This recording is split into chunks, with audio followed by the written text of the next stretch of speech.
What is going on, everybody, and welcome to another episode of Time to Talk Denver. I do apologize for the delay in posting, was dealing with some personal issues, but since it's the off season, we're going to cover some fake trades that could help the Nuggets out. I've been doing a lot of research on trades, thinking of trades of my own, trying to see things that, could help them out. And, the more I think about it, Kentavious Caldwell-Pope most likely isn't going to be back on Denver next year. It just doesn't make sense for him to take less money to come back to Denver when they can't really afford to get any more help for him. I know that he's not the superstar of the team, but again, they have Christian Brown, taking his minutes, Reggie Jackson taking his minutes off the bench, and I think that Julian Strother will get a bigger role next season, hopefully. So we're gonna go into 10 fake trades from the Denver.com, DNVR.com, and this is Harrison Wind. This is posted on May 24th, 2024. So here are some trades that he had put together, and I'm gonna give my input on them, let you know how I feel about them and if I think that they do help out Denver. The first trade I actually like a lot, regardless of his contract, because he is on a $17 million contract for 2 years, but Bogdan Bogdanovic to the Nuggets and Zeke Naji, Reggie Jackson, Hunter Tyson, and the 2024 first round pick sent over to Atlanta. The reason I like this trade is, listen, Reggie Jackson was awesome for us off the bench. Hunter Tyson's a young guy. He didn't play. He didn't. I think he got like 6 minutes in the playoffs the entire time, and that's when we were getting blown out. Reggie Jackson's awesome. I do like Reggie Jackson, but Reggie Jackson would either thrive on this team this past year, or he would be terrible. And there was no in between. And I know that he was a big part of our championship team, but he was a big part of that championship team because there were so many players around him, like Bruce Brown. So I would like this trade. I think that Bogdan and Jokic played together prior to the NBA. They actually are close friends from what I've seen and heard. And I think that this trade would help. I think that Bogdan would be able to take those shooting guard minutes too as a starter. And we saw him thrive in Atlanta. He's been fine. He's been fine his entire career, actually. Great shooter. I think that we would lose the defensive aspect if we do lose Kentavious Caldwell-Pope and get Bogdan. But I guess Bogdan's arguably a better shooter. I do think this helps Denver. And another guy, right before we go on to the next trade, another guy that I think would be great for Denver, for them to develop at least is Julian Strawther. I think that he had his shining moments during the season, and he can be very good. But again, as you've seen with Denver throughout the past 2 years, what they like to do is, besides Christian Brown, they don't play rookies too much until the next year when they develop, like Peyton Watson. Peyton Watson played 5, 10 minutes, maybe. I don't even think it was that much his rookie year. And going into the finals, I don't know if he played any games. And then this year, he was one of our rotational guys. So I think Strawther would be able to make up those bench minutes. So if we do get Bogdan or a guy like that, I think Strawther would be an awesome asset. Again, losing Reggie Jackson, you would need those bench minutes, and then you get those bench minutes from Payne Watson, Strawther, and Christian Brown. The next trade is Josh Giddey to the Nuggets and Zeke Naji and our 2024 second rounder to Oklahoma City. I don't see OKC doing that trade. Obviously, as a Nuggets fan, I would love it. I think that Giddey would be able to make up for KCP in a perfect way. Not as good of a shooter, but he's awesome. He can handle the ball if we need him to. If Murray gets into foul trouble, he could slide over to the point. We get to keep our bench players like Reggie. Not I We need to get rid of Zeke Naji's contract. It doesn't really make sense to hold on to it anymore.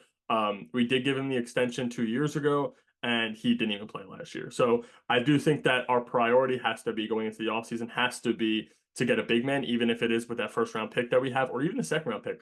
I would love to see a guy like Zach Edey backing up Jokic just to give him those minutes. I know it's probably not going to happen, but this trade is amazing for us. We get to drop Zeke Naji's contract and swap that out for 1 year of Giddey's contract on 8 million and hopefully make a run. But I don't see it happening realistically for the Thunder. Next trade is Vasily Micic to Denver, obviously, and Hornets get Zeke Naji in a second round pick. Again, I would love to just I like Zeke Naji, I really do. But if we're not going to utilize him on the contract that he has, I think that we need to dump him off. Vasily seems pretty good, young talent. It would help the Nuggets get younger. One thing I think that Denver has to take into consideration is we have to continue to be a win now team. Earlier this year, Jokic said, I believe the quote was, he would retire when he feels that he's taking up a young talent spot. So I think that Jokic might be done within the next 5 years, which I know it sounds like a big time span of 5 years, but you have to keep guys on contracts the entire time. So I think that they have to, if they want to win another championship, it has to be a win now mentality. And And again, you got to dump off the contracts of guys like Zeke Naji unless you want to continue to attempt to rebuild. Again, you have Strother. He's a young talent. If you get a guy like Vasily, that's awesome. Zeke Naji is also a young talent, so you can attempt to rebuild with those kind of guys. But I think with not only Jokic probably being gone within the next 5 to 7 years, but the injury history of MPJ and Jamal Murray continues to go down year after year. You have to start looking into winning right now and then figuring the rest out later. Because again, the goal is to win. The goal isn't to sit here and rebuild. I mean, look at Orlando. Orlando did it the right way. They ended up drafting everybody, picking up Wendell Carter and rebuilding. That was the way to do it. Hornets are attempting to. They can't. They have the talent to. They're drafting the talent, but they're not winning. And again, Orlando proved it. So the Nuggets are not in that position where they need to rebuild right now. They're in the position where they need to win now and worry about rebuilding later. And I think the way to do that is to just attempt to build your roster right now with what you have and the assets you have. So sure, Vasily would be a fine pickup. I don't think it makes too much sense to dump a young guy for a young guy unless Vasily's going to make that big of a difference in the roster's rotation. This next trade is the Rockets get Zeke Naji, Reggie Jackson, and our 2024 second rounder, and we pick up Steve Adams. I'm fine with that. I think that we need to attempt to sign players off the bench. I think that this helps us and hurts us. We would get hurt by losing Reggie Jackson because he is our offensive talent. Again, as I said before, I think Strother could be that talent if we develop in the right way. So I wouldn't be too mad at this trade if Strother is developed into that player. If he doesn't, then obviously I'd be mad. But if Brown could develop into a more offensive player and give those pivotal minutes off the bench for offense, and Payne Watson could start shooting better, I think that Strother, Watson, Steve Adams, and Christian Brown would be an awesome. It would be an amazing backup for. But we have to figure out what's happening with KCP, because if we do that trade, then who's starting a shooting guard? And again, it might have to be Strother unless we pick somebody up. I do think we still need the backup big. I think we prioritize that in free agency, so that is a good trade, but it's also a bad trade because you're dumping off Reggie, who you don't really need to dump off if you need scoring off the bench, and that's something that we need. The next trade, I actually don't like. I'm not a fan of it. I did review these trades prior to this episode. It is Dennis Schroeder to the Nuggets, and the Nets get our 2024 second rounder, our 2026 second rounder, Zeke Naji and Reggie Jackson. Schroeder played fine in Brooklyn. He averaged 14.6 and 6 assists, and he shot his career best from three, which was 41.2%. I also think that is a dud season from Schroeder. I think that it's not hard to do that. I mean, it's hard. You're in the NBA. You're going against NBA talent. I don't think it's hard to do that on a team like Brooklyn, who was awful this year. If you look at what happened, everybody's targeting Mikal Bridges because Mikal Bridges was their star. He's their only great offensive player. You have Dorian Finney-Smith, who's a guy who could score. You have Cam Thomas, who I believe was coming off the bench for them at one point. So it gave Schroeder the opportunity to take more shots, be more open.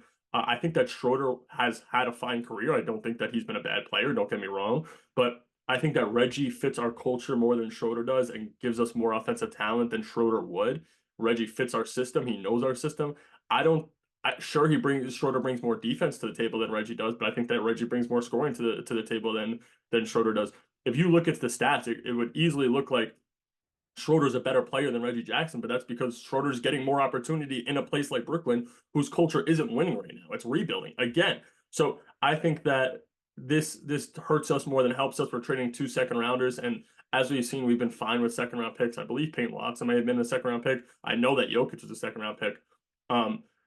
So I don't think this trade really helps us. Again, I would like to dump Zeke's contract. I wouldn't want to dump Zeke's contract and Reggie for a guy like Schroeder making $13 million a year, because then that's a guarantee loss to Kentavious Caldwell-Pope. And if we're going to lose KCP in a trade like that, we don't need a backup point guard because we have Reggie, and Reggie's cheaper. So I do not like that trade. The other few trades besides the Steve Adams trade, I'm fine with. Obviously the Giddey trade I love. I do like the first trade as well. I think that it helps us. That trade I don't think does much for us, taking on a $13 million contract when we're already going to be over cap if we sign one more player and losing KCP. This next trade I love. This is a trade that I wish that we would be able to do during the season, and that we couldn't because this team is contenders. But it is sending Zeke Naji, Reggie Jackson, and our 2024 late first to the Bucks for Bobby Portis and Chris Livingston. I love this trade. I think that Bobby Portis would fit our team phenomenally. I think that he gives us those bench minutes as not only a big down low that we didn't have this year, but he can stretch the floor. So we love to stretch the floor. As you can see, Jokic could shoot the ball. I mean, the only time that we didn't stretch the floor was when we had Mason Plumlee. But if you look at last year's roster, DeAndre Jordan didn't get that many minutes, so it didn't really matter. But we're stretching the floor. I think everybody on our team could shoot. Maybe not that well. Peyton Watson, Aaron Gordon outside the three-point arc aren't amazing shooters. Aaron Gordon can be. He's either hit or miss. But I think that that trade's amazing because Bobby Portis can come in, take those minutes from Jokic. We get to dump Zeke Nnaji's contract. And again, I know that it's hard because we have to end up losing Reggie Jackson, and then there goes our point guard minutes off the bench. But I think that, maybe Jalen Pickett gets those minutes. Maybe Colin Gillespie gets those minutes. Colin Gillespie played fine during the season when we had him, and then we just sent him back down to the G League because of injuries. So I think that this trade helps us a lot. It gives us the backup big who can not only play the four with Jokic on the floor, but can play the five with Aaron Gordon on the floor and can do. He plays the ball. He can play the ball. He plays down low or he can shoot the ball. So I think that you can take Aaron Gordon out if he gets into foul trouble. You can move Aaron Gordon to the three and put Bobby Portis at the four. If MPJ gets into foul trouble, I think this trade is a win for Denver. Again, losing Reggie sucks. If Jamal Murray's not hurt or not found out, I mean, he could play majority of the game. And then you have a guy like Colin Gillespie coming off the bench. You have a guy like Jalen Pickett coming off the bench. And again, second round pick. Nuggets need to try to rebuild. I mean, need to try to help him progress. And I think that the only way to do that is by giving him in. So I think that trade is amazing. Obviously, losing Reggie for the culture wouldn't be amazing, but moving on to the next trade. This trade is a trade I've been seeing a lot, and I know a lot of teams are targeting him, but this trade is sending Zeke Nnaji, Hunter Tyson, and this year's second to the Wizards for Corey Kispert. I think Corey Kispert's awesome. I think that people are saying that he'd be a great bench player for a winning team. I think that he'd be able to take over KCP's role. He's not making too much money. We have him for one more year, $5.7 million. I think that this move for Denver is amazing. Kispert's a dog. He's good. The only reason that he doesn't look good is because he's on the Wizards. Same thing with Deni Avdija. The Wizards are a bad organization right now. Their team is literally just Kyle Kuzma chucking up shots, Jordan Poole chucking up shots, and everybody else isn't good. You look at the players that have been traded from them or that have left their team, and they're doing fine. Monte Morris, who was on their team, I believe this year, backup point guard for the Timberwolves, played all right. He didn't play terrible, but they also had a Jordan McLaughlin who could replace him. But he's a backup point guard, made it to the Western Conference Finals. You have a guy like Daniel Gafford, who's in the finals, who just left Washington. They're a bad organization because their culture is terrible right now. Jordan Poole is just there to chuck up shots because he knew they were going to suck. So I think that this trade is amazing. I think Corey Kispert is better than people think because he's in a bad situation, and I would love him on Denver, especially because we're not losing Reggie, so we still have those backup minutes from Reggie this year, and we get to dump Zeke Nnaji's contract. I love that trade. I really hope it happens. And again, he could be KCP's replacement. That would be amazing. $5 million instead of 20. So I would love to do that trade. I think that trade is amazing, and I think it really does help out Denver. We have three more trades to go here.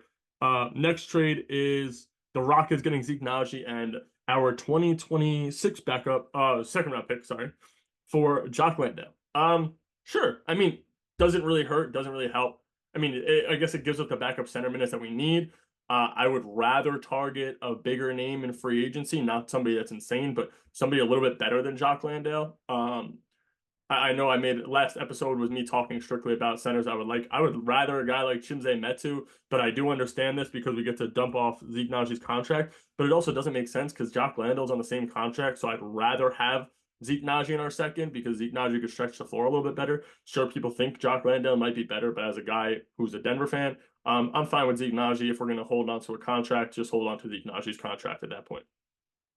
Next trade is sending our late first for this year, Reggie Jackson and Zeke Nnaji to the Raptors for Kelly Olynyk, who's on a $12 million 2-year deal. Sure. I mean, again, I don't. Same thing with the Steve Adams trade. I think it hurts us more than helps us because we have to lose our backup point guard if we're going to trade for a big. I do understand, but I don't see the reason to take on a $12 million contract in a backup center.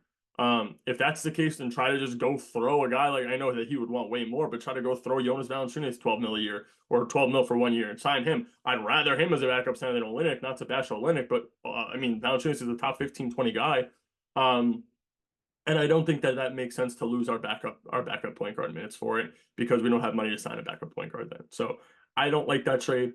Unless maybe Brucey somehow in that trade, we can't afford him, but I would love to get Brucey back. And the last trade is sending over Reggie Jackson, Zeke Nnaji, and our first round pick to the Pistons to get Isaiah Stewart. Isaiah Stewart's on a 15 million 4-year deal, which isn't terrible. I mean, small backup center, can't shoot the ball, can't really play any offense, plays defense, comes in, gets those minutes. I guess I'm fine with that. Again, same thing as the Adams, same thing as the Landale, same thing as the Olynyk. We're losing our backup point guard minutes unless Jalen Pickett and Colin Gillespie get to actually get an opportunity this year. Gillespie doesn't get hurt. I guess it could work. I would love to keep Reggie, drop Najee's contract for a backup big. And again, I love that Portis deal. I think the Portis deal is the biggest thing. The only way I would want to get rid of Reggie is if it is for a deal like Portis, if it is for a deal like Giddey, if it is for a deal like Kispert, because at that point, we're getting the talent back that Reggie holds. Reggie holds a lot of talent. We've seen that. He was great on the Clippers. He was great for us in the championship run. He just needs the help off the bench offensively that he's not really getting. So I would love the Bobby Portis deal because we do get to, I would love the Corey Kispert deal because we get to keep Reggie Jackson while also having Corey Kispert. I'd rather just go out and sign a backup center than trade Reggie for it. I just don't think it makes too much sense to trade our backup point guard for a backup center. I do think it makes sense to try to get Naji off the team if we could maybe try to kill some cap room by sending him somewhere, getting a player that's worth $4 million, maybe even throwing in a pick. It does get rid of that $8 million extension per year. And again, I think that it would make more sense to try to kill cap room, get somebody who's not as good as Zeke Nnaji, just because we don't need to pay him if he's not going to play. Like, I think that a guy like Jock Landale's not as good, but I think he's making the same amount of money, so it doesn't really make sense. But I think that moving Zeke Nnaji for a backup who's not going to really play, but is going to cut down our cap by $4 million so we could attempt to go sign an actual backup big, I think that would be ideal. As long as we get to keep Reggie. Again, I think Strother could make up. It's looking more and more like we're going to lose Kentavious Caldwell-Pope, and I know we can only offer him $15 million, so it sort of sucks. But again, the Nuggets will figure out a way to either draft somebody, hopefully hold on to that late first rounder, or even find somebody in the second rounder. In the second round, that could be a great second rounder, just like Jokic. But I know Jokic is a long ball. But again, it looks like we're losing KCP, which is bad, and I would love to just drop Najee's contract. I do like Zeke Nnaji a lot, but if we're not going to utilize him and that contract, may as well drop him. So I'm going to continue to do these kinds of videos where I'm going to look at these unrealistic trades or these fake trades, as they say, and keep saying my opinion, take my opinion on them. So that's the first one. Again, this is from thedenver.com. It's THEDNVR.com, and it is Harrison Winn's article. If you guys want to go check it out, I will leave the link in the description. Thank you guys for checking out this episode. Hopefully I get to make some more episodes, and I'll be back soon.